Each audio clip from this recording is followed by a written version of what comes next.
Good morning students. आज हम geography के एक बहुत ही इम्पॉर्टेंट टॉपिक यूनानी भूगोलवेताओं का योगदान यानी कि ग्रीक स्कूल में जो ज्योग्राफर थे उनका ज्योग्राफी में क्या योगदान है इसके बारे में चर्चा करेंगे।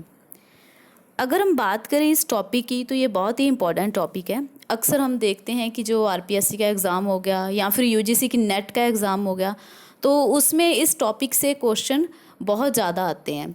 आप ये मान के चलो कि एक दो क्वेश्चन तो फिक्स ही हैं उनके जो इस टॉपिक में से पूछे जाते हैं। तो जो भूगोल का विकास हुआ उस भूगोल के विकास में यूनान देश के जो भूगोलवेता थे या फिर ग्रीक जो ज्योग्राफर थे उन्होंने अपनी क्या क्या योगदान दिया, या फिर आप इसको ऐसे भी कह सकते हो कि भूगोल जो शब्द है उसको शुरू करने का श्रेय और इसको आगे विकसित करने का जो भी मतलब भूगोल में विकास हुआ वो सब कुछ क्या है यूनान वालों को ही जाता है। तो उसी के बारे में क्या है आज हम चर्चा करेंगे। सबसे पहले नंबर पे अगर देखें तो जो मेन इसमें इम्पोर्टेंट क्वेश्चन है, मैंने अभी जैसे आपको बताया कि इसमें क्या है आरपीएससी का एग्ज़ाम और यूजीसी नेट का एग्ज़ाम हो गया तो इसमें अक्सर क्वेश्चन पुट होते रहते हैं। तो जो अपने ये कह दें कि आरपीएससी का और यूजीसी का फेवरेट क्वेश्चन है वो सबसे पहले तो इसका यही क्वेश्चन होता है कि जो ये ग्रीक स्कूल के ज्योग्राफर हैं या भूगोलवेता हैं तो इनका क्रम लिखना होता है। क्रम का मतलब क्या है कि जैसे आपके सामने ये लिखा हुआ है, आप देख रहे हो कि पहले नंबर पे क्या है होमर, फिर थेल्स, फिर एनेक्सिमेंडर, हिकेटियस, हेरोडोट्स और इसके आगे और भी ज्योग्राफर हैं। तो इनका सीरीज़ पूछा जाता है कि जैसे आपको मान लो चार कोई भी ज्योग्राफर दे देंगे, उनका नाम लिखा होगा तो उनको सबसे पहले आपने क्रम से व्यवस्थित करना होता है। अक्सर ये आप कोई भी एग्ज़ाम पेपर उठा के देख लो उसमें ये क्वेश्चन आपके दिया होता है। तो आप अपनी कॉपी पर इसको अच्छे से नोट कर लेना जो इसका क्रम है। क्रम से ही ये लिखे हुए हैं जिसमें होमर, फिर थेल्स आएगा, इसके बाद एनेक्सिमेंडर, फिर हिकेटियस, फिर हेरोडोट्स और इसके बाद अगर बात करें तो प्लेटो, फिर अरस्तु, फिर इरेटोस्थनीस, हिप्पाक्रस और पॉसिडोनियस। तो ये क्या है कि इनका क्रम है या फिर इनका सीरीज़ है, जिस हिसाब से क्वेश्चन में आते हैं ये बिल्कुल वैसे ही लिखे हुए हैं। तो आप इनको डिट्टो ऐसे ही उतार लेना, ठीक है, और इसको अच्छे से याद भी कर लेना। अब हम इनकी बात करते हैं। सबसे पहले जो ग्रीक में नाम आता है होमर का, आप इसकी इमेज देख रहे हो जैसे आपके स्क्रीन में अभी दिखाया जा रहा है कि ये क्या है, होमर है। होमर की अगर हम बात करते हैं तो सबसे पहले तो इनकी दो बुक्स हैं जिनका नाम है इलियड और ओडिसी। ये क्या है अक्सर एग्जाम में क्वेश्चन आता है कि इलियड और ओडिसी किसकी दो महाकाव्य हैं, या फिर ऐसे क्वेश्चन आ जाता है कि होमर की पुस्तकों के नाम क्या हैं। तो इलियड और ओडिसी जो हैं इनकी दो महत्वपूर्ण रचनाएं हैं और इन महाकाव्यों में देखें तो इनमें अनेक क्षेत्रों में जैसे मनुष्य हो गए, जनपद हो गए, इनका भौगोलिक वर्णन जगह जगह पर किया गया है।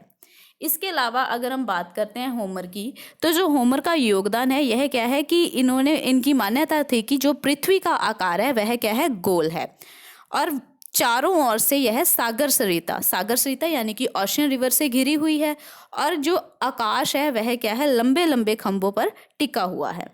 और इनका यह भी मानना था कि जो सूर्य है वह सागर सरिता से ही बाहर निकलता है, जो इन्होंने सागर सरिता बताई है, और उसी में ही क्या हो जाता है अस्त होकर विलीन हो जाता है। और इनके अलावा जो बहुत इंपॉर्टेंट है वो ये क्वेश्चन आता है कि जो होमर ने चार पवनों के नाम दिए हुए हैं, आप अपनी सुविधा के अकॉर्डिंग जैसे भी है चार दिशाएं यानी कि उत्तर दिशा, दक्षिण दिशा, पश्चिम दिशा और पूर्व दिशा, तो इसको लिख के आप नोट कर सकते हो कि जो उत्तरी दिशा में पवन चलती है इसको जो होमर महोदय हैं इन्होंने बोरस कहा है। आप इसको चाहे तो साथ के साथ ही नोट कर लेना क्योंकि ये भी अक्सर क्वेश्चन पुट होता है। जो उत्तर दिशा में हवा चलती है उसको बोरेस कहते हैं और जो दक्षिण दिशा में हवा चलती है इनको ये क्या कहते हैं, नोट्स कहते हैं। और वहीं अगर हम बात करें पश्चिम में चलने वाली हवा की तो इनको यह जेफेरस और वहीं अगर बात करें पूर्व की ओर चलने वाली हवा की तो पूर्व की ओर चलने वाली को यूरस। तो इस प्रकार से क्या है इन्होंने हवाओं के नाम दिए हुए हैं। एक बार मैं वैसे रिपीट कर देती हूँ कि पश्चिम में चलने वाली हवा जेफेरस और पूर्व में चलने वाली यूरस उत्तर में चलने वाली बोरस और दक्षिण में चलने वाली नोट्स। तो इस प्रकार से क्या है, ये 4 हवाओं के नाम दिए हुए हैं। तो ये होमर महोदय थे जिन्होंने अपनी 2 पुस्तकें लिखी हैं, और इनके अलावा इन्होंने मेन जो आता है हवाओं में कि इन्होंने जो हवाओं के नाम दिए हैं, किस दिशा से कौन सी हवा आती है, तो उसका इन्होंने वर्णन किया हुआ है। इसके बाद अगर हम देखें सेकंड नंबर में जो क्या है, थेल्स। थेल्स का अक्सर आपने गणित में भी पढ़ा होगा, जिसमें आप थेल्स प्रमेयों के बारे में पढ़ते हैं। तो जो थेल्स महोदय हैं, इन्होंने क्या है, ऑनियन दर्शन की स्थापना की थी, इसलिए देखें तो इनको ऑनियन दर्शन का पिता भी कहा जाता है। और इनके अलावा इनकी जो ज्यामितीय रचना है, यानी कि जिसका मैंने अभी आपके सामने जिक्र किया, जिसको प्रमेय बोलते हैं, उनकी रचना की थी। और यह प्रथम ऐसे विद्वान थे जिन्होंने पृथ्वी के नापने का एवं पृथ्वी के तल पर स्थानों को अंकित करने का प्रयास किया था। और इन्होंने पृथ्वी को पानी में तैरती हुई तश्तरी के रूप में माना। और मेन अगर हम योगदान देखते हैं तो जो थेल्स महोदय का योगदान है, इन्होंने क्या है, गणित के भूगोल में बहुत ज़्यादा योगदान दिया है। इसके बाद अगर हम बात करें थर्ड नंबर में, जिनका नाम है एनेक्सिमेंडर। अगर हम एनेक्सिमेंडर के बारे में पढ़ते हैं तो एनेक्सिमेंडर महोदय का क्या है, बेबीलोन के एक यंत्र था जिसका नाम था नोमोन, तो उनका इन्होंने उपयोग किया था। और इसी यंत्र को देखें तो ये सूर्य घड़ी के समान माना था, जिसकी सहायता से जो है देशांतर निश्चित किए जाते हैं। तो अक्षांश और देशांतरों के बारे में आप सभी ने पढ़ा होगा, वैसे फिर भी आपको बता दें कि क्या है, जो पश्चिम से पूर्व की ओर चलते हैं उसको अक्षांश, और जो उत्तर से दक्षिण की ओर चलते हैं उनको देशांतर कहते हैं। तो इन्होंने देशांतर जो निश्चित हुए हैं उसकी सहायता से बताया हुआ है। इसके अलावा अगर हम देखते हैं तो एनेक्सिमेंडर ने क्या किया है, इन्होंने थेल्स के साथ साथ गणितीय भूगोल की स्थापना में बहुत ही योगदान दिया है। तो इसी के साथ ही अगर हम देखें तो गणितीय भूगोल के जो संस्थापक हैं उसमें थेल्स और एनेक्सिमेंडर दोनों का ही नाम आ जाता है। और यह प्रथम ऐसे व्यक्ति थे जिन्होंने क्या है, मापक के आधार पर विश्व का मानचित्र तैयार किया था। इसके अलावा जो नेक्स्ट हम बात करते हैं उनका नाम है हेकेटियस। हिकेटियस की बात करें तो हिकेटियस महोदय का क्या है, भूगोल में बहुत ज़्यादा योगदान है। जैसे आप देख रहे हो कि जो हिकेटियस हैं, हिकेटियस महोदय ने क्या किया है, इसको अगर हम देखें तो इनको भूगोल का पिता कहा जाता है।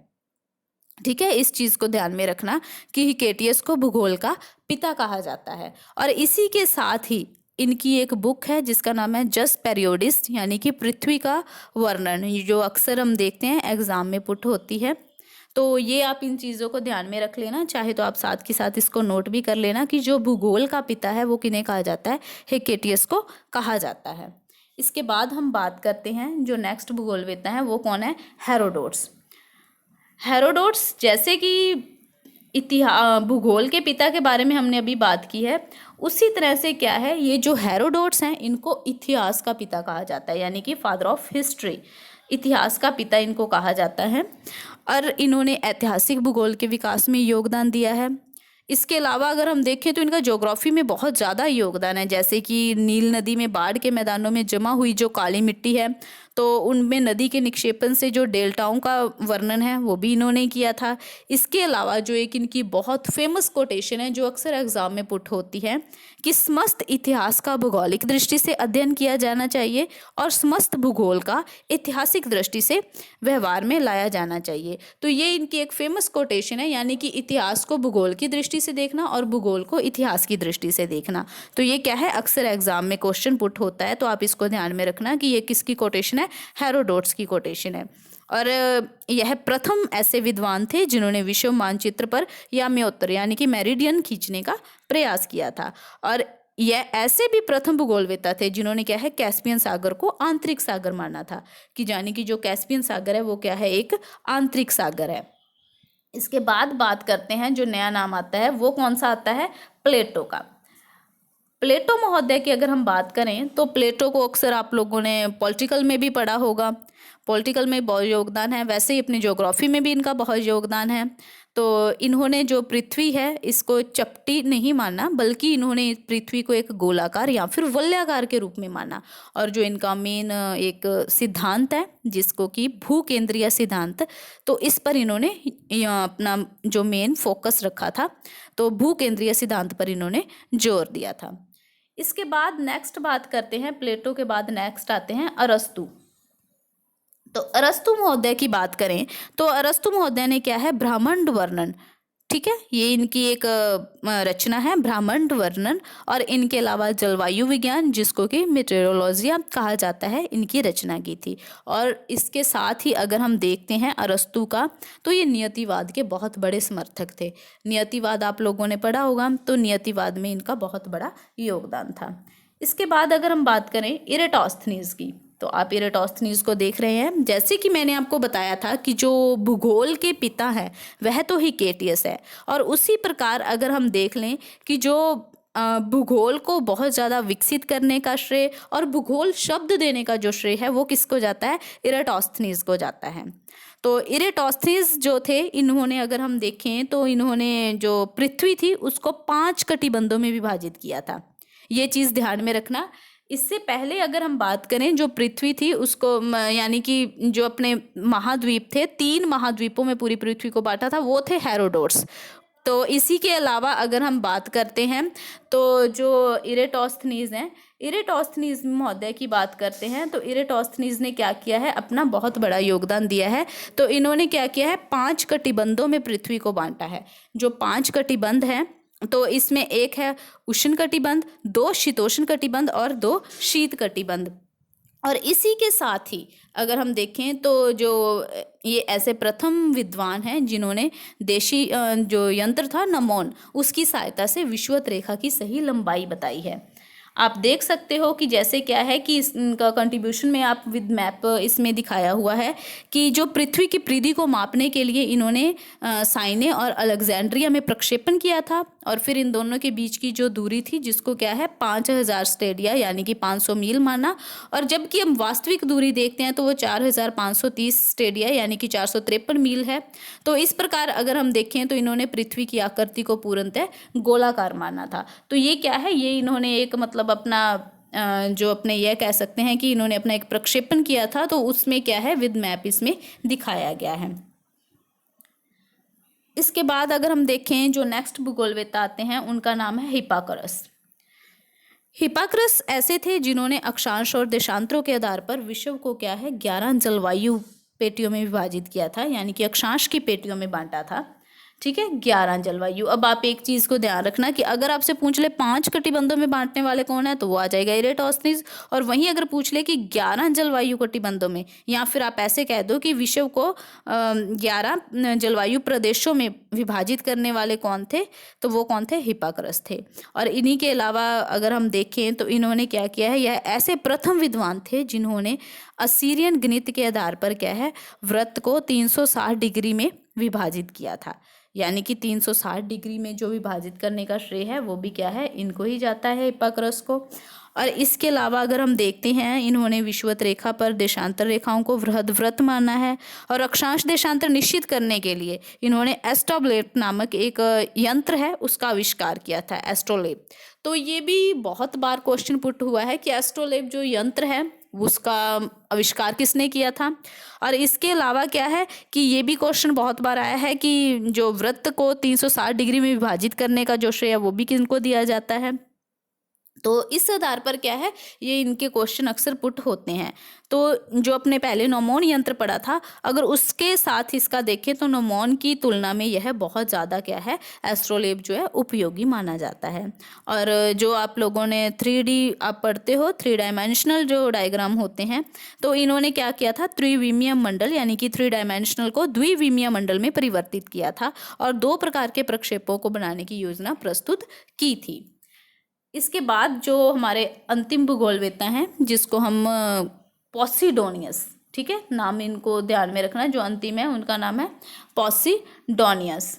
तो ये पॉसिडोनियस जो हैं, अगर हम इनकी बात करें तो पॉसिडोनियस ने क्या किया है, द ओशियन जो अपनी पुस्तक है लिखी है, जिसमें क्या है, ओशियन नाम से पता चल रहा है कि सागरीय विज्ञान के बारे में बताया हुआ है, तो यानी कि सागरीय विज्ञान का इनको विशेषज्ञ माना जाता है। और वहीं पॉसिडोनियस ने देखे तो इन्होंने सर्वप्रथम यह बताया कि नए चंद्रमा के दिन जब सूर्य एवं चंद्रमा एक सीध में होते हैं तो पूर्ण चंद्रमा के दिन आने वाले ज्वार दीर्घ ज्वार कहलाते हैं। ठीक है ना, जब क्या है सूर्य चंद्रमा एक सीध में होते हैं तो उस समय क्या है दीर्घ ज्वार आता है। और वहीं जब प्रथम और अंतिम चतुर्थांश में देखें तो जो सबसे नीचे क्या है, जो ज्वार आता है उसको क्या बोलते हैं इन्होंने, नीप टाइडल यानी कि लघु ज्वार कहा है। तो इस चीज़ को ध्यान में रखना है, जब एक सीध में है तो वृद्ध ज्वार, और जब क्या है समकोणीय स्थिति है तो लघु ज्वार के रूप में बांटा था।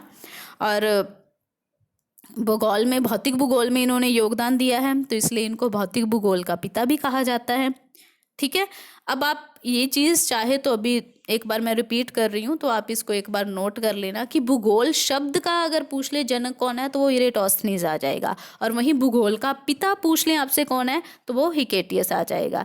इतिहास का पिता पूछ लें तो हेरोडोटस आ जाएगा, और भौतिक भूगोल का पिता पूछ ले तो पॉसिडोनियस आ जाएगा। और वहीं एक आपको और बताया था गणितीय भूगोल के संस्थापक कौन थे, तो वो थेल्स और अनेक्सिमेंडर आ जाएंगे। तो इन चीज़ों को आप ध्यान में रख लेना, चाहे तो आप इनको साथ के साथ नोट कर लेना। और इसके अलावा क्या है, पॉसिडोनियस का देखें तो इन्होंने महासागरों की गहराई को ज्ञात करने का प्रयास करने वाले भी ये क्या है, प्रथम विद्वान थे। तो इस प्रकार से क्या है जो हमने आज पढ़ा है वो क्या है, ग्रीक भूगोलवेताओं का योगदान, यानी कि यूनानी भूगोलवेताओं ने भूगोल के विकास में क्या योगदान दिया है, या फिर उनके टाइम में भूगोल कितना विकसित हुआ है, तो उसके बारे में आज हमने चर्चा की है। आई होप कि आपको यूनान के भूगोलवेताओं के बारे में समझ आ गया होगा। बहुत अच्छा होगा अगर आप इसको, मतलब जैसे साथ के साथ बताया गया वैसे अगर आप इसको नोट कर लेंगे, और नहीं भी नोट कर रहे हैं तो आप 1-2 बार इसको, अगर 2-3 बार वीडियो को भी सुनेंगे तो आपको अच्छे से ये याद हो जाएगा। Thank you.